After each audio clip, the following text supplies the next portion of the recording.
रवि लामिछानेमाथि मुद्दा चलाइनुपर्छ। उसलाई कसरी थाहा भयो कि रासोपाले बहुमत लिएर आउँछ र गोल्डेन वाग्लेले बजेट बनाउँछ? होइन, धरातल त त्यो थिएन हिजो। भने पछाडि यो कतै कहीँबाट परिचालित भएर ग्यारेन्टी बहुमत आउँछ भन्ने कुराको यिनीहरूलाई सुईको पहिल्यै थियो कि परिचालित थिए यिनीहरू? कसरी थाहा भयो बहुमत आउँछ? त्यहाँ त अप्सन राखिया छैन।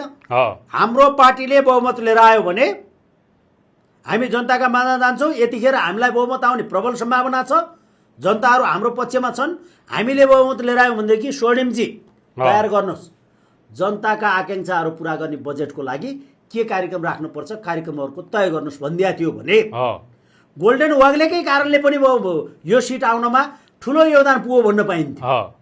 ठाडै नियुति, ल गोल्डेनजी बजेट लेख्न सुरु गरिहाल्नुहोस्। के लेखेछ? विश्वनाथले बोलेको कुरो साह्रै छैन, पढेको त विदेशी विद्वान।